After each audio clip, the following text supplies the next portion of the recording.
BCB এবং ICC বৈঠক প্রসঙ্গ। বাংলাদেশ ক্রিকেট বোর্ডের সঙ্গে 1.5 ঘন্টার রুদ্ধদ্বার বৈঠক করল আইসিসি। রাজধানীর একটি 5 তারকা হোটেলে এই বৈঠকে ভারতের মাটিতে খেলা নিয়ে নিজেদের অনড় অবস্থানেই থেকেছে বিসিবি। সমস্যা সমাধানে গ্রুপ পরিবর্তন করার প্রস্তাব দিয়েছে বাংলাদেশ। এক বিজ্ঞপ্তিতে এমনটাই জানিয়েছে বিসিবি। মুমিনুর রিপনের রিপোর্ট। টি-20 বিশ্বকাপে বাংলাদেশের ভেন্যু পরিবর্তন জটিলতা কাটাতে ঢাকা এসেছেন আইসিসির নিরাপত্তা বিভাগের প্রধান অ্যান্ড্রু এফ গ্রেড। গোপনীয়তা বজায় রেখে তার সঙ্গে 1.5 ঘন্টার বৈঠক করেছে বিসিবি।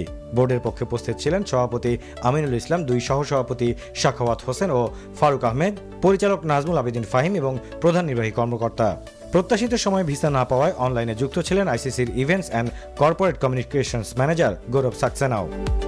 বিসিবির দেওয়া সংবাদ বিজ্ঞপ্তিতে জানানো হয়েছে, আইসিসির 2 প্রতিনিধির সঙ্গে বিসিবির বৈঠকে টি-20 বিশ্বকাপে বাংলাদেশের অংশগ্রহণ সংক্রান্ত বিভিন্ন বিষয় নিয়ে আলোচনা হয়েছে। বিসিবি আবারও আনুষ্ঠানিকভাবে আইসিসির কাছে বাংলাদেশের ম্যাচগুলো শ্রীলঙ্কায় স্থানান্তরের অনুরোধ জানিয়েছে। এই বৈঠকে ন্যূনতম লজিস্টিক পরিবর্তনের মাধ্যমে বিষয়টি সমাধানের উপায় হিসেবে বাংলাদেশকে ভিন্ন একটি গ্রুপে স্থানান্তরের সম্ভাবনাও আলোচনায় এসেছে বলে জানিয়েছে বিসিবি। আলোচনা চালিয়ে যেতে চায় দুপক্ষই। আইসিসির প্রতিনিধিরা বিসিবির মন্তব্য ও পরামর্শ নিলেও কোনো সিদ্ধান্ত জানায়নি। সভাপতি জয়সার সঙ্গে আলোচনার পর এ বিষয়ে নিজেদের অবস্থান জানাতে পারে ICC. Muminur Ripon, NTV news, Dhaka.